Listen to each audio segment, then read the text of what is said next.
My name is Beatrice, and at 67 years old, I never thought my own son would betray me. Thomas was always my pride and joy, the light of my life after my husband passed. But those words still echo in my mind. "You're going to rot here," he screamed as he smashed my phone and locked every exit. I never imagined my own child would leave me to starve while he vacationed in the Bahamas. What he never realized was that something in the basement would save my life. Before I share my story, let me know where you're watching from. Please hit that like button and subscribe if you want to hear how I escaped this nightmare. For 40 years, I taught English literature at Jefferson High School in our small Midwestern town.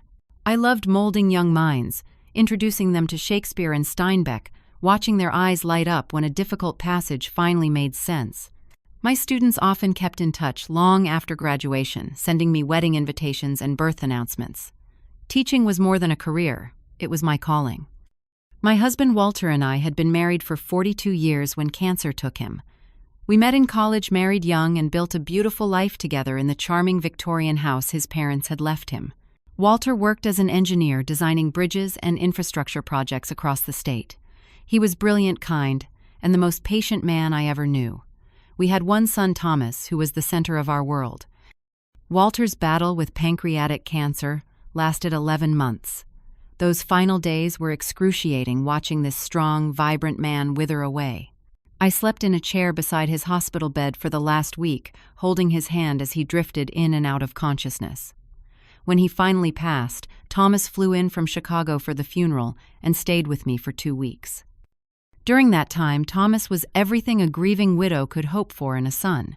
He handled the funeral arrangements, dealt with insurance paperwork, and sat with me through long nights when sleep wouldn't come. He listened patiently as I reminisced about Walter, laughing and crying as we shared memories. Before returning to Chicago, he made me promise to call anytime, day or night, if I needed him. For the next 3 years, I lived alone in our big old house. At first, the silence was deafening. I would catch myself calling out to Walter when I came home from the grocery store, or turning to tell him something about my day. I kept his reading glasses on his nightstand and his favorite sweater hanging in the closet. Some nights, I would wrap myself in that sweater, breathing in the fading scent of his aftershave. Gradually, I established a new routine. I joined a widow's support group at the community center, started volunteering at the public library, and had weekly dinner dates with Martha, my best friend since college. Thomas called every Sunday evening, and I visited Chicago for holidays and birthdays. Then, during one Sunday call, Thomas mentioned that his girlfriend Amanda had moved in with him. "She's amazing, Mom," he said, his voice bright with excitement. "The kids adore her, and I think she might be the one." Thomas had been a single father since his ex-wife Jessica left when Lily was 3 and Jake was just 1. I was happy he had found someone, especially someone who seemed to love his children. 3 months later, Thomas called with a suggestion that would change everything. "Mom, I've been thinking, that house is way too big for you to manage alone. Why don't you sell it and move in with us? We have plenty of room and the kids would love having their grandmother around." I hesitated. The house held 40 years of memories, and I valued my independence. But I also missed daily family connections and the joy of watching my grandchildren grow. After a week of consideration, I agreed. I would sell Walter's and my beloved home and move in with Thomas. The real estate market was booming, and our Victorian sold within 2 weeks for well above asking price. I carefully sorted through decades of accumulated possessions, keeping precious mementos but donating or selling most of our furniture. Walter's tools and camping gear went into storage boxes for the basement of Thomas's home. These were things I couldn't bear to part with but had no immediate use for.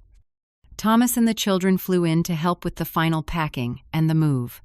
Lily, now 11, was growing into a lovely young lady with her father's brown eyes and thoughtful nature. 9-year-old Jake was all energy and mischief, constantly climbing trees and building elaborate Lego structures. They both seemed excited about having me come live with them. When we arrived at Thomas's spacious suburban home outside Chicago, Amanda greeted us warmly. She was strikingly beautiful, with perfectly styled blonde hair and a dazzling smile. In her early 30s, she was nearly 20 years younger than Thomas, but they seemed happy together. She had prepared a welcome dinner and showed me to a comfortable guest room that would become my new home. The first 6 months were wonderful. I helped the children with homework, taught Lily to bake Walter's famous apple pie, and attended Jake's soccer games. I prepared family dinners most evenings and enjoyed the comfortable routine we established. Thomas seemed happier than I'd seen him in years, and I felt blessed to be part of this loving household. Then Amanda moved in permanently. At first, the changes were subtle. She began rearranging furniture without discussion and replacing family photos with modern art pieces. She implemented strict new rules about bedtimes and screen time for the children. Whenever I tried to offer gentle suggestions based on my years as a teacher and parent, Amanda would smile tightly and say, "Things are different now than in your day, Beatrice." One evening I overheard Amanda in the kitchen with Thomas. "I can't take having an old lady watching everything I do in my own home," she hissed. "She criticizes every decision I make about the kids." "She's just trying to help," Thomas replied, but his defense seemed half-hearted. "It's suffocating," Amanda continued. "We need our space as a couple, and the kids need to bond with me without her interfering." After that conversation, the grandchildren began growing distant. Lily stopped asking for help with her English assignments. Jake no longer invited me to watch him build his Lego creations. They spent more time in their rooms or with Amanda, who had quit her retail management job to focus on creating a harmonious home environment. I tried my best to maintain peace.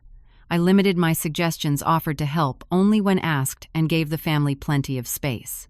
But the warm welcome I had initially received was rapidly cooling, and I couldn't shake the feeling that something fundamental had changed in my relationship with my son. About 8 months after I moved in, Thomas approached me with an unexpected request. "Mom, with Amanda not working right now, our finances are a bit tight. I was thinking I could help manage your money for you just to make sure everything's optimized." I was surprised by this suggestion. The proceeds from selling my home were safely invested, and my teacher's pension provided adequate monthly income. "I appreciate the offer, Thomas, but my financial advisor has things well in hand." His expression darkened momentarily before he smiled. "Sure, Mom. I just thought it might be simpler to consolidate everything." The next week, I noticed something odd. My mail appeared to have been opened before I received it. The envelopes were carefully resealed, but the edges were slightly torn.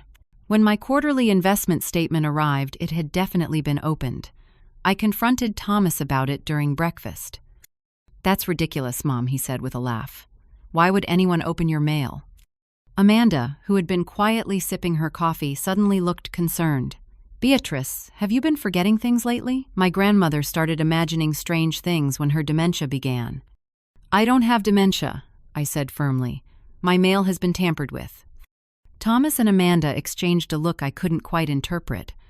Later that day, I found them whispering together in the kitchen, falling silent when I entered. Other troubling incidents began occurring with increasing frequency.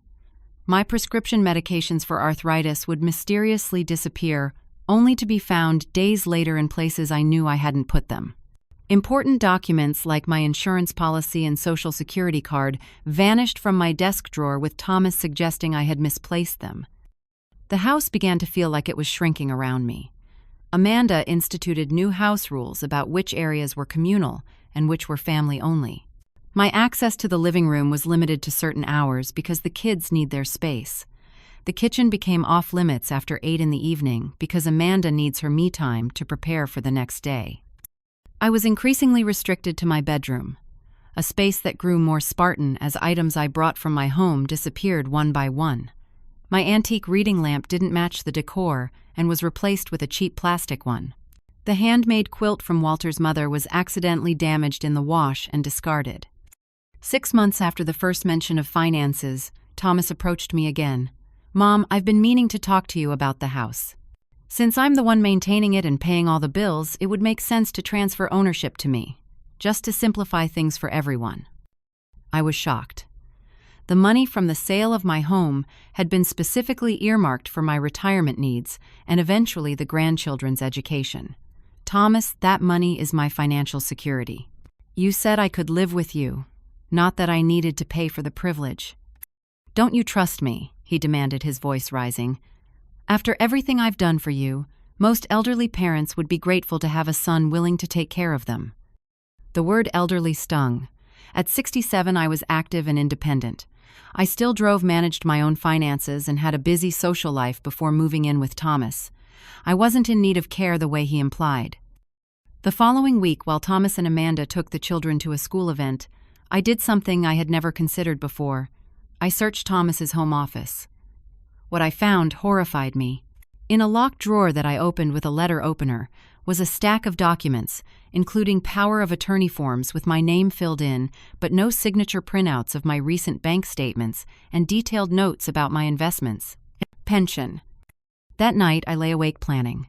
First thing the next morning, I called an old student, Laura Hoffman, who had become an attorney specializing in elder law. I explained my concerns, and she immediately offered to meet me for lunch away from Thomas's house. Over soup and sandwiches at a quiet cafe, Laura listened attentively. What you're describing sounds like financial elder abuse, Beatrice. It's more common than people realize, especially within families. With Laura's guidance, I took immediate steps to protect myself. We moved my accounts to a different bank where Thomas had no connections. I updated my will, leaving everything to my grandchildren in a trust that Laura would manage until they turned 25. Most importantly, I signed documents explicitly denying Thomas or Amanda any power of attorney over my affairs. When I returned home that afternoon, Thomas was waiting. "Where have you been?" he demanded, his tone accusatory. "We were worried when you weren't here for lunch." "I had a lunch date with a friend," I replied calmly, not mentioning it was Laura. "What friend? You don't know anyone in Chicago?" His eyes narrowed suspiciously. "I taught high school for 40 years, Thomas. Some of my former students live in the area." He seemed unsatisfied with this answer but dropped the subject temporarily. However, I noticed that he began tracking my movements more closely after that. If I left the house, he would text repeatedly asking when I would return. If I received a phone call, he would hover nearby, clearly listening. The breaking point came when a bank statement from my new account arrived in the mail. Thomas intercepted it before I could, and his reaction was immediate and frightening. He stormed into my room waving the envelope. "What is this?" he shouted. "You moved your money without telling me. And who the hell is Laura Hoffman? I saw her law firm charged you $500. I stood my ground. "Laura is my attorney. And yes, I moved my money because you were trying to take control of it without my permission." Amanda appeared in the doorway, her perfect blonde hair framing a face twisted with anger. "After everything we've done for you," she spat, "giving you a home, taking care of you. This is how you repay us, by going behind our backs." "I sold my home to move here because Thomas invited me," I reminded them. "I've contributed to household expenses and childcare. I'm not a burden." "Ungrateful parasites never know when they're not wanted," Amanda muttered just loud enough for me to hear. In that moment, the truth I had been avoiding for months became crystal clear. Thomas had never wanted me here as family. He had wanted access to my money. The realization broke my heart, but it also strengthened my resolve to protect myself. 3 days later, Thomas received a certified letter from Laura Hoffman's office. I knew what it contained: formal notification of my new will and explicit instructions that Thomas and Amanda were not to be given any authority over my financial or medical decisions. Dinner that evening was tense. Thomas barely spoke, pushing food around his plate while occasionally shooting calculating looks in my direction. Amanda kept up a stream of bright, artificial chatter about the children's school activities, but her eyes were cold when they landed on me. As we finished eating, Amanda suddenly said, "It must be hard to realize you raised a son who you can't even trust. Some people are just terrible judges of character, I guess." Lily and Jake looked up in confusion at the obvious hostility in her tone. "Children," Thomas said abruptly, "go to your rooms. The adults need to talk." After they reluctantly left, Thomas turned to me. The mask of the caring son he had been wearing for months fell away completely. "You think you're so clever getting that lawyer involved. Did it ever occur to you that I deserve that money? I gave up my freedom to raise 2 kids alone when Jessica left. I worked 60-hour weeks to provide for them while you and Dad lived in that big house with your comfortable teacher's salary and his pension." I was stunned by the bitterness in his voice. "Thomas, your father and I helped you financially after the divorce. We sent money every month for years." "Pocket change," he scoffed. "Meanwhile, you sat on a gold mine with that house, which should have been my inheritance anyway since it came from Dad's family. We offered to help you buy a house. I reminded him, but you wanted to stay in Chicago for your job." Amanda interjected, "The point is, you owe Thomas. He's your son. That money should go to him, not some trust for the kids that they won't even get for years. I reached for my cell phone. "I think I need to call Martha," I said, referring to my oldest friend back home. "I should probably make arrangements to stay somewhere else." Thomas's hand shot out, grabbing my wrist so hard I gasped. With his other hand, he snatched my phone. "You're not calling anyone," he growled. Then he threw my phone against the wall with such force that it shattered into pieces. Fear coursed through me as I realized how dangerous the situation had become. I stood up shakily, intending to leave the room, but Thomas blocked my path. "Where do you think you're going?" he demanded. "I need some air," I said, trying to keep my voice steady. "Please let me pass, Thomas." "So you can, what? Run to the neighbors. Call your lawyer friend." He pushed me backward and I stumbled against the dining table. "You're not going anywhere." Amanda circled around behind me, effectively trapping me between them. "I think we need to teach Mom a lesson about respect and family loyalty," she said to Thomas, her voice chillingly calm. Thomas nodded, a cold determination in his eyes that I had never seen before. "You're going to rot here until you come to your senses and sign those papers," he said. "No more little lawyer friends. No more secret bank accounts." "Thomas, please," I begged suddenly, not recognizing the man standing before me. The little boy I had raised, the teenager I had guided through heartbreak, and triumph, the young father I had supported through divorce, seemed completely absent. In his place stood a stranger with my son's face. "You brought this on yourself," he said flatly. Then he began methodically moving through the house, locking windows and collecting keys. Amanda went to the kitchen and began emptying cabinets, removing most of the food and placing it in bags. "Just to make sure you understand the seriousness of the situation," she explained with a smirk. I watched in horrified disbelief as they systematically cut me off from the outside world. Thomas disconnected the landline phone password, protected the home Wi-Fi, and secured every potential exit. He even screwed the windows shut in my bedroom. "We're leaving for the Bahamas tomorrow," he announced when he was finished. 2 weeks at a resort. By the time we get back, I expect you'll be ready to cooperate." "You can't leave me here without food or water," I protested, panic rising in my chest. "There's some canned soup in the pantry and water from the tap," Amanda said dismissively. "It won't kill you to lose a few pounds anyway." Thomas gave me one final threatening look. "Not a word of this to the kids. As far as they know, you're staying home because you don't feel well. If you tell them anything different, you'll never see them again." With that, they left the room. I heard them upstairs talking in hushed voices as they packed. I tried every door and window, but Thomas had been thorough. I was completely trapped inside the house. The next morning, they loaded suitcases into the car. The children seemed confused about why I wasn't coming, but accepted their father's explanation that Grandma needs rest. Lily gave me a quick hug, while Jake merely waved from the doorway, already distracted by the vacation ahead. The last thing I heard before the car pulled away was Amanda's laughter as Thomas said something I couldn't quite catch. Then silence fell over the house, broken only by the sound of my own frightened breathing. The first night alone in the locked house was the worst. Every creak and settling sound made me jump, convinced that Thomas had returned to check on me, or perhaps do something even more sinister. I curled up in my bed, too frightened and shocked to sleep, my mind racing with questions. How had my beloved son become this person? What had I missed? Were there warning signs I had ignored? When morning came, I forced myself to be practical. First, I took inventory of what resources I had available. In the kitchen, I found 6 cans of soup, a half loaf of bread, a jar of peanut butter, and some crackers. The refrigerator contained a small carton of milk, 2 apples, and bottled water. If I rationed carefully, I might make it through a week, but certainly not the 2 weeks they would be gone. Next, I systematically tested every potential exit in the house. Thomas had been thorough.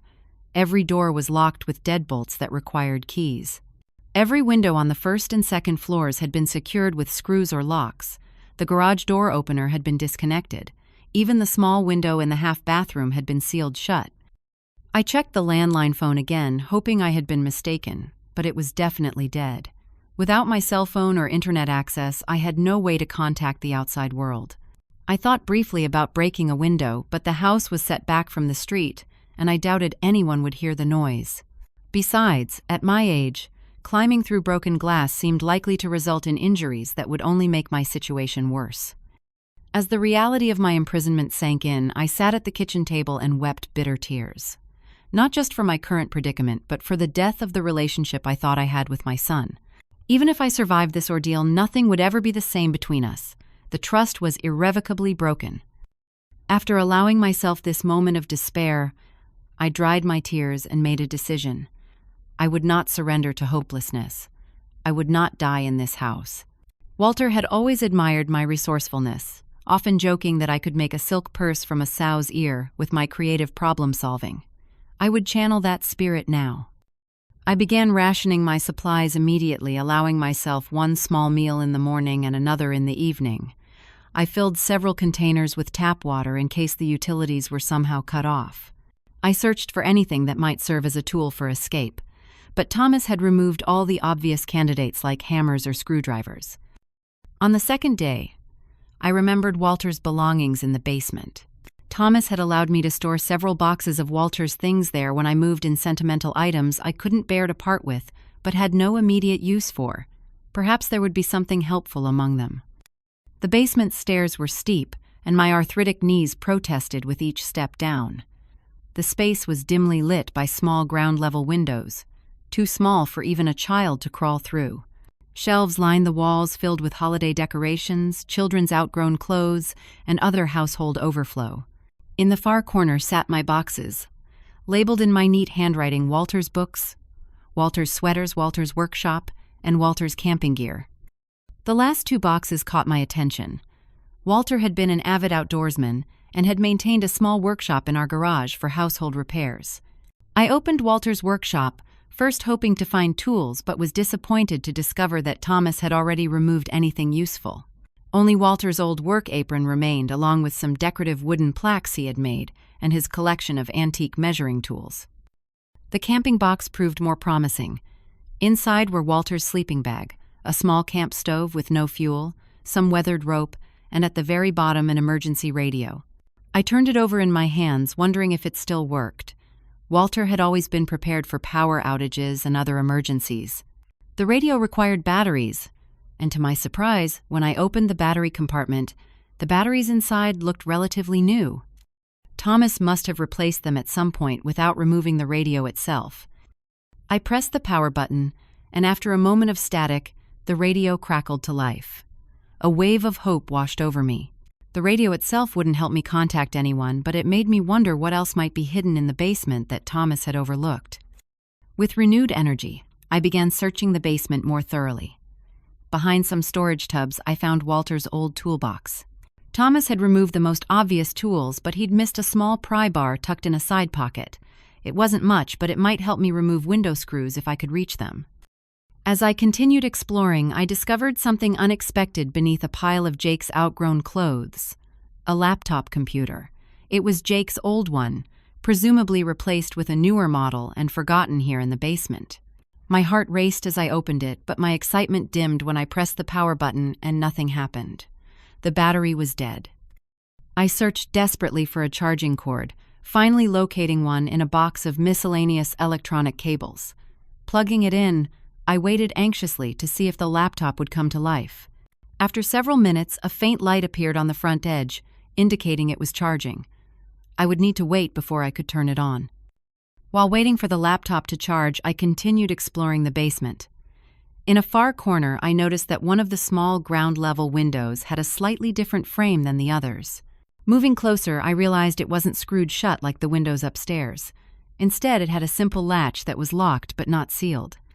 Using the pry bar, I carefully worked on the latch. After several tense minutes of gentle manipulation, it gave way. The window was too small for me to crawl through, but when I opened it, I felt a breath of fresh air and heard the distant sounds of neighborhood life. More importantly, I discovered something crucial: the neighbor's Wi-Fi signal. It was weak, but my teacher's laptop had occasionally connected to it when the school's network was down. Returning to Jake's laptop, I found it had enough charge to power on. It asked for a password, which momentarily discouraged me, until I remembered that Jake had always used the same password for everything, despite our warnings about internet safety. Lego Dragon 2014, the name of his favorite toy combined, with the year he received it. I typed it in, and to my immense relief, the laptop unlocked. The battery indicator showed only 30%, and I knew I needed to be strategic about its use. Moving the laptop near the open basement window, I waited anxiously to see if it would detect the neighbor's Wi-Fi. A list of available networks appeared, including one called Johnson Family, with a weak signal.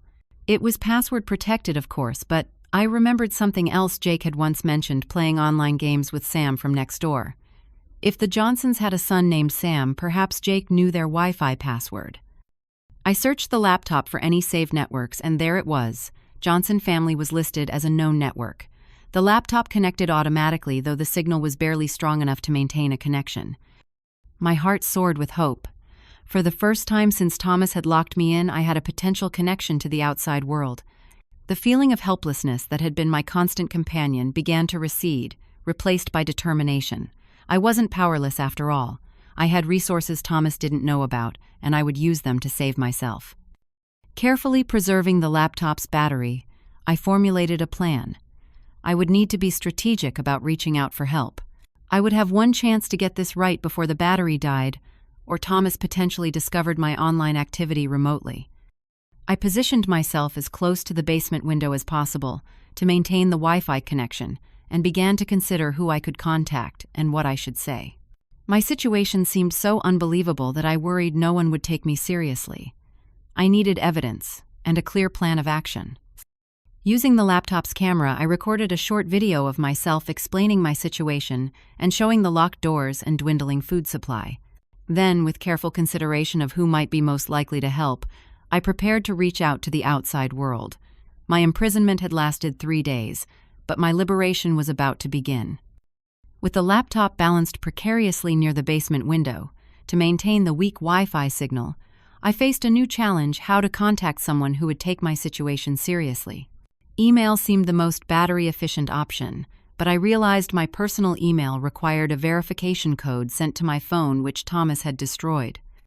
My social media accounts presented a similar problem until I remembered my old Facebook profile. I had rarely used it in recent years, preferring to call or text friends directly, but it might still be active.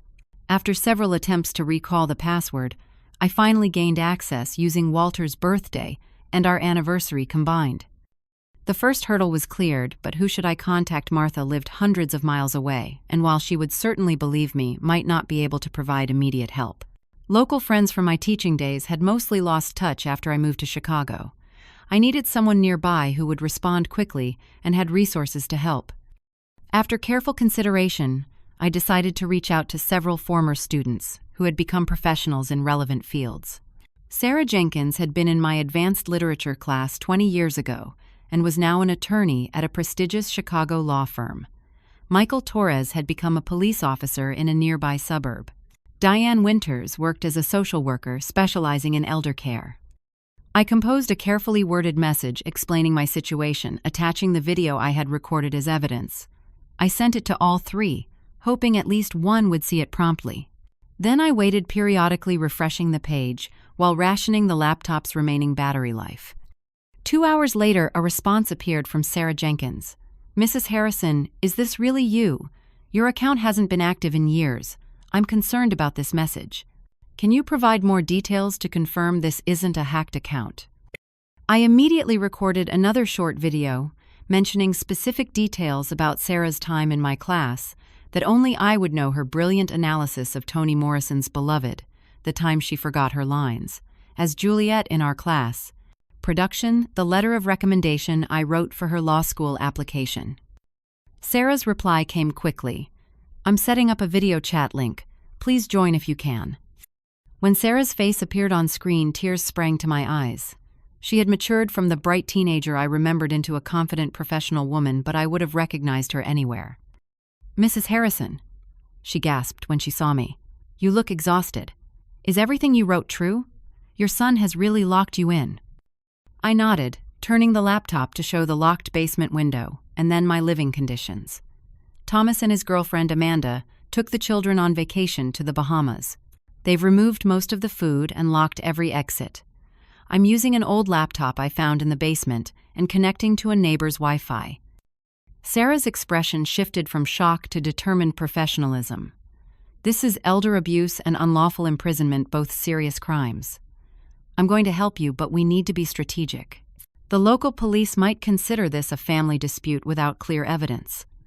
She began formulating a plan, her legal mind analyzing the situation from all angles. First, document everything. Use the laptop camera to record videos of all locked exits, your food supply, and any communication you had with Thomas before he left. Second, preserve battery life at all costs. Only connect online for scheduled check-ins with me. Third, I'll contact the local police department and explain the situation.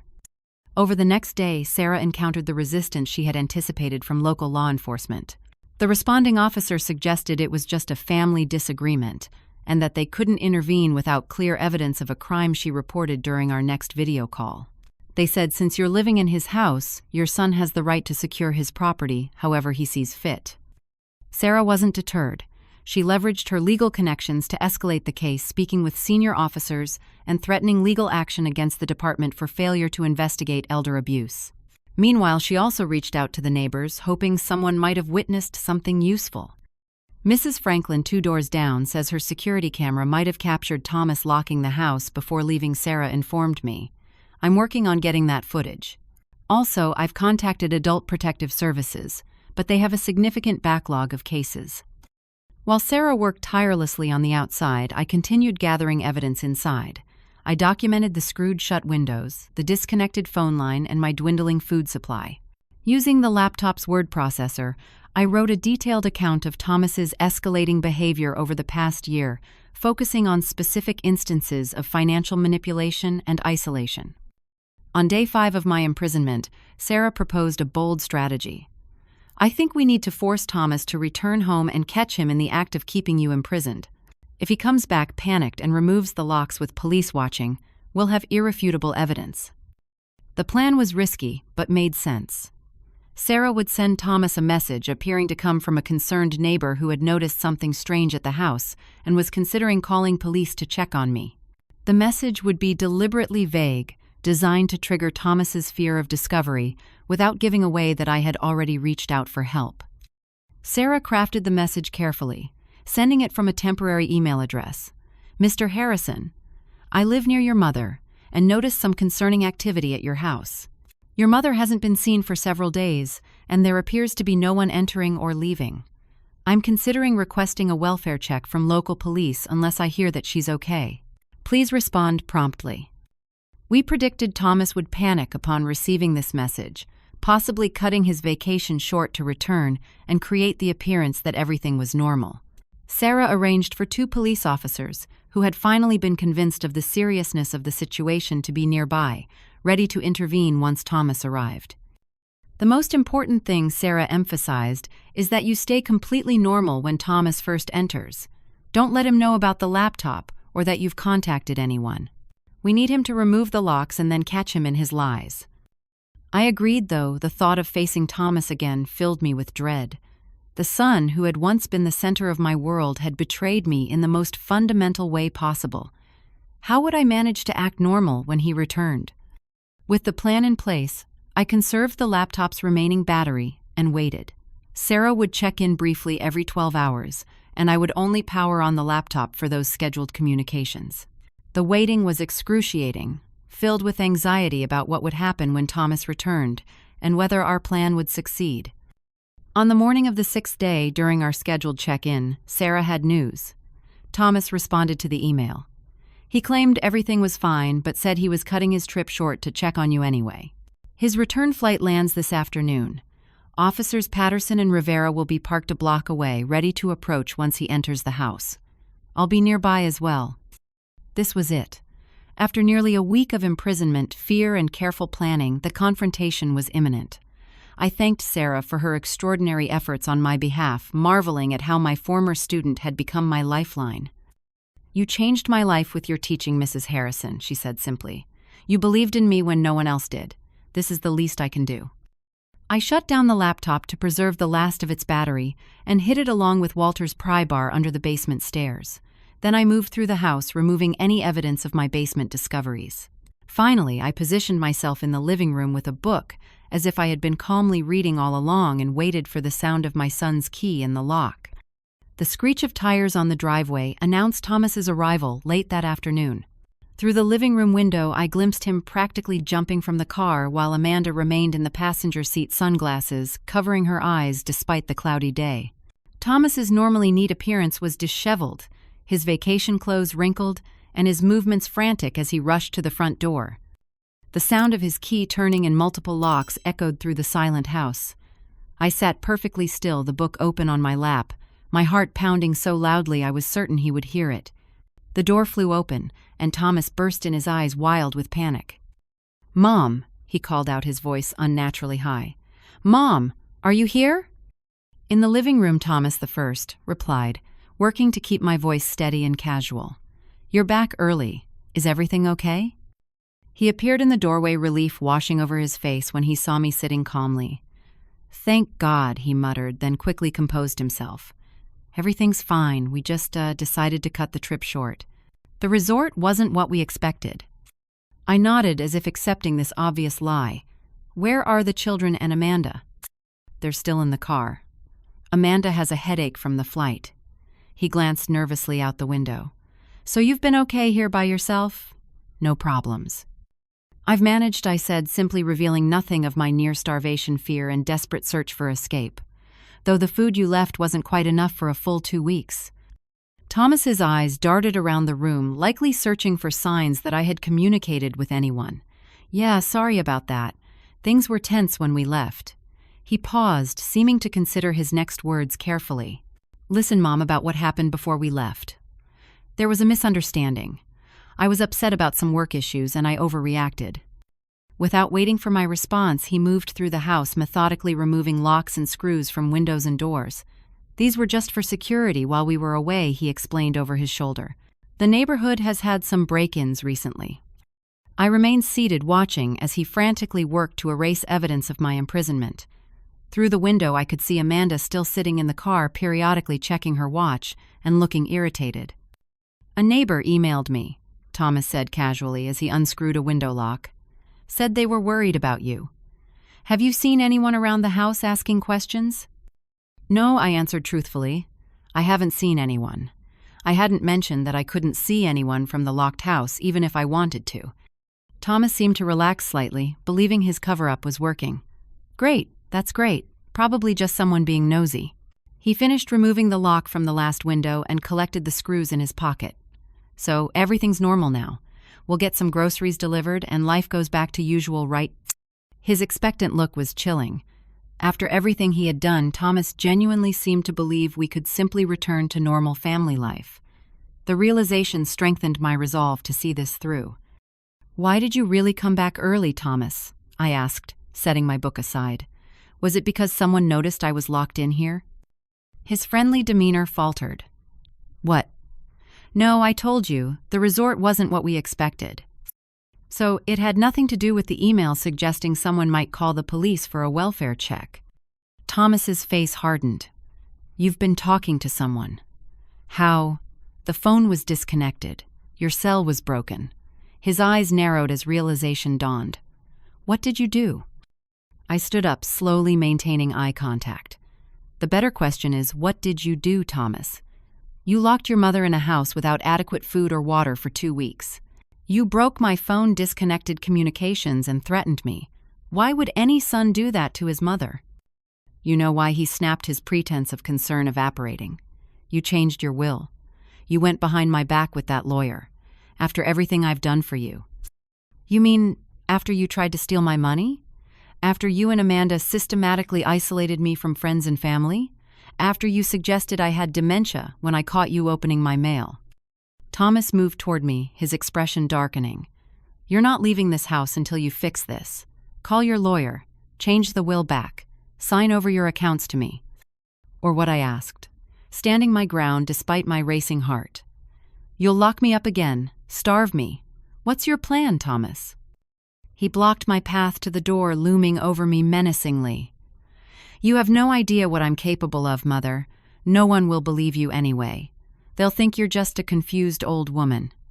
The sound of car doors slamming outside drew his attention momentarily. Through the window, I could see not Amanda but Sarah walking up the driveway accompanied by 2 police officers. Thomas hadn't noticed them yet. "Actually," I said calmly, "people already believe me. And they're here now." Thomas whirled toward the window, his face draining of color as he saw the approaching officers. In that moment, Amanda suddenly put the car in reverse and began backing out of the driveway, clearly attempting to flee the scene. "You called the cops," Thomas hissed, panicking. "What did you tell them?" The doorbell rang before I could answer. Thomas grabbed my arm roughly. "Listen to me. You tell them everything is fine. It was all a misunderstanding. If you don't, the kids will suffer. Think about Lily and Jake. The threat against my grandchildren was the final betrayal. Don't you dare use those children as pawns," I said, pulling my arm free. "You've done enough damage." Thomas moved to answer the door, plastering a confused smile on his face as he greeted the officers. "Can I help you?" "Mr. Thomas Harrison," the female officer asked. "I'm Officer Patterson. This is Officer Rivera. We've received a report concerning the welfare of Beatrice Harrison. May we speak with her?" "Of course," Thomas said smoothly. "My mother is right here. There seems to be some confusion. We just returned from a family vacation, and everything is fine." I stepped forward. "Officers, I've been locked in this house for 6 days with minimal food and water. My son destroyed my phone, disconnected the landline, and secured every exit before leaving for vacation." Thomas laughed nervously. "That's ridiculous. Mom has been having some cognitive issues lately. We're consulting with specialists. Sometimes she gets confused and makes up stories." Sarah, who had remained silent until now, stepped forward. "Mrs. Harrison contacted me from a laptop she found in the basement. She provided video evidence of her imprisonment. Additionally, Mrs. Franklin next door has security footage showing Mr. Harrison screwing shut the windows before leaving." Officer Rivera spoke directly to me. "Ma'am, would you be willing to show us the conditions you described?" I led them through the house, pointing out the marks on windows where screws had been hastily removed, the disconnected phone line, and my nearly empty food supply. The officers took photos, while Thomas followed, growing increasingly agitated. "This is all being taken out of context," he insisted. "We were concerned about break-ins. The food, we just needed groceries after being away." "And the broken cell phone?" Officer Patterson asked, pointing to the shattered remains still on the floor where Thomas hadn't bothered to clean them up. "That was an accident," Thomas claimed. "It fell against a wall, with enough force to shatter completely." Officer Rivera raised an eyebrow. Outside, a commotion caught our attention. A second police car had intercepted Amanda's attempted escape and was now escorting her back to the house. Her perfect composure had crumbled mascara, streaking down her face as she spoke rapidly to the officer beside her. When Amanda saw us at the door, her expression changed from distress to calculation. "It was all Thomas's idea," she called out immediately. "I wanted to call her friend Martha, but he wouldn't let me. He threatened me and the kids if I didn't go along with it." Thomas's face contorted with rage. "You lying witch. It was your idea to take most of the food. You're the one who said she needed to be taught a lesson." The officers exchanged glances as Thomas and Amanda continued implicating each other. Officer Patterson turned to me. "Mrs. Harrison, would you be willing to provide a formal statement at the station? We have enough here to make arrests for unlawful imprisonment and elder abuse." I nodded, a complex mix of emotions washing over me as I watched my son being handcuffed and read his rights. Relief at my rescue mingled with profound sadness that it had come to this. Despite everything Thomas had done, seeing him in handcuffs broke my heart all over again. Sarah put a gentle arm around my shoulders. "You did the right thing, Mrs. Harrison. You showed incredible courage and resourcefulness." As the officers led Thomas and Amanda to separate police cars, my son finally looked at me directly. The mask of the loving son was completely gone, replaced by cold hatred. "This isn't over," he said. "You'll regret this." I didn't respond, watching silently as he was placed in the police car. Behind him, Amanda was already sobbing and offering to tell everything in exchange for leniency. Officer Rivera approached me. "Is there someone who can stay with you tonight, Mrs. Harrison? A friend or family member? You've been through a traumatic experience." Before I could answer, Sarah stepped forward. "She can stay with me until we make permanent arrangements. I have a guest room ready." As we prepared to leave for the police station, I took one final look at the house that had become my prison. 6 days ago, I had been a victim, trapped and hopeless. Now, despite the pain and betrayal, I was free. The cool spring air on my face as we walked to Sarah's car felt like the first real breath I had taken in months. The days following my rescue passed in a blur of medical examinations, police interviews, and legal proceedings. I was treated for mild dehydration and malnutrition at the hospital, where doctors also documented bruising on my wrist, where Thomas had grabbed me. Each clinical assessment and photographed injury made the reality of what had happened more concrete, impossible to dismiss as a misunderstanding or family disagreement. Sarah proved to be not just my rescuer but my steadfast advocate. She helped me secure an emergency restraining order against Thomas, and Amanda connected me with a victim advocate from the district attorney's office and offered her guest room for as long as I needed.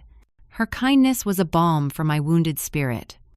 "My home is yours for as long as you need," she insisted when I expressed concern about imposing. "Consider it partial repayment for all those extra hours you spent helping me prepare for debate competitions." Physical recovery came more quickly than emotional healing.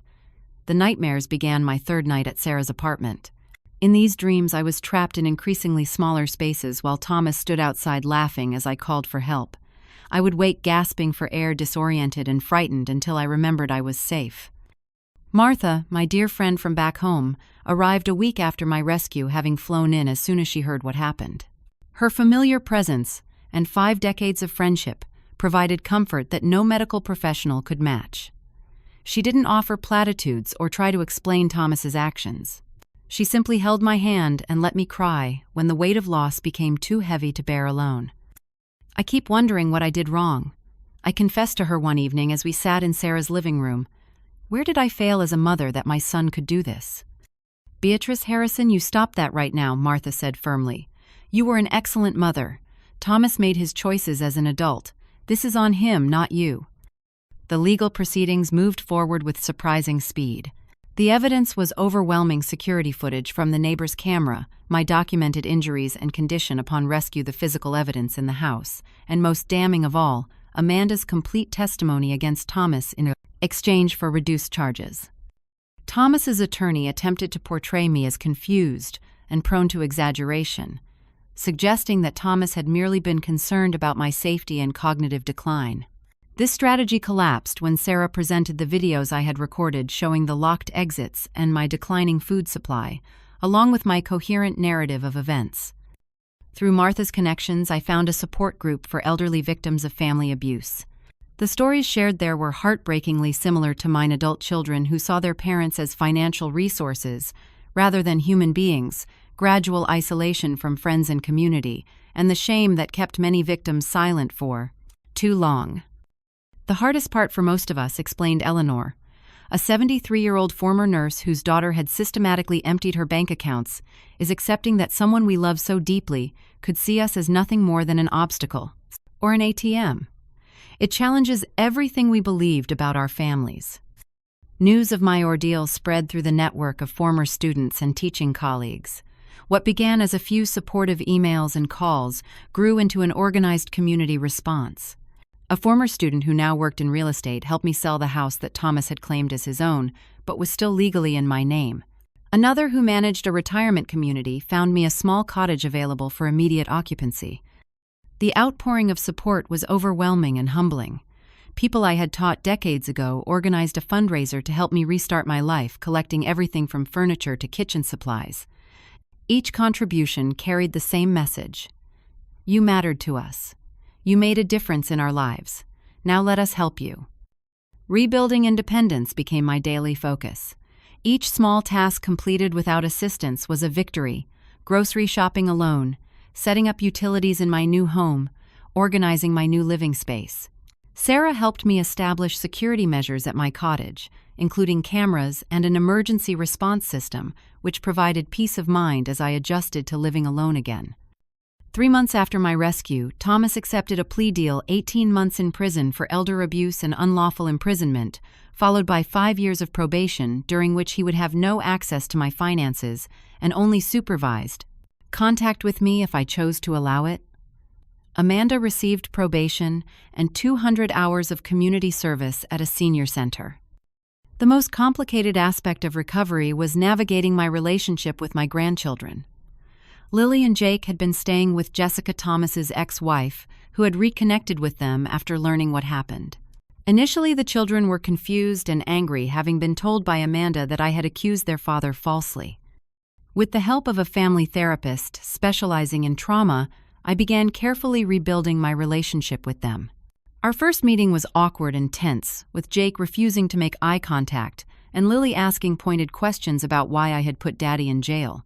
Gradually, through consistent contact and honest appropriate explanations, their trust began to return. Grandma Lily asked during our 5th supervised visit, "Did Dad really lock you in the house with no food?" "Yes, sweetheart, he did," I answered gently. "Your father made some very bad choices because he was angry and greedy. But that doesn't mean he doesn't love you, and it certainly doesn't mean you need to take sides. You can love your dad and still understand that what he did was wrong." 6 months into Thomas's sentence, I received a letter from him.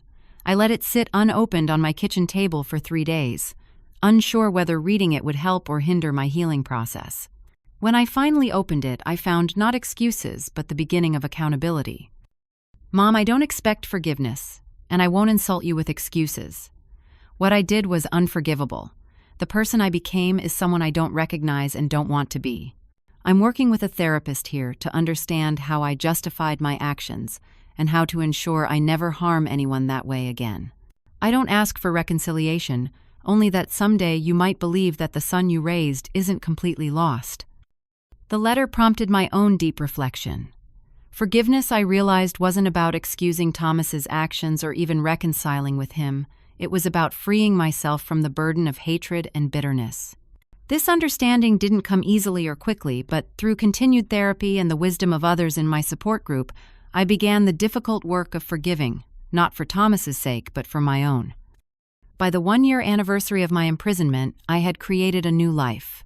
My cottage in the retirement community was small but filled with carefully chosen items that brought me joy. I had made new friends among my neighbors, started a book club that met weekly in my living room, and begun volunteering at the local library, introducing a new generation of children to the magic of literature. Thomas was released after serving his full sentence, having lost his accounting job and professional licenses. Our contact remained limited to monitored emails, which I read but rarely responded to. Amanda had long since disappeared from his life, having moved to another state after completing her community service. My relationship with Lily and Jake continued to strengthen. They spent 1 weekend a month with me, and I attended their school events and sports games, watching from the sidelines as they grew and flourished despite the family trauma.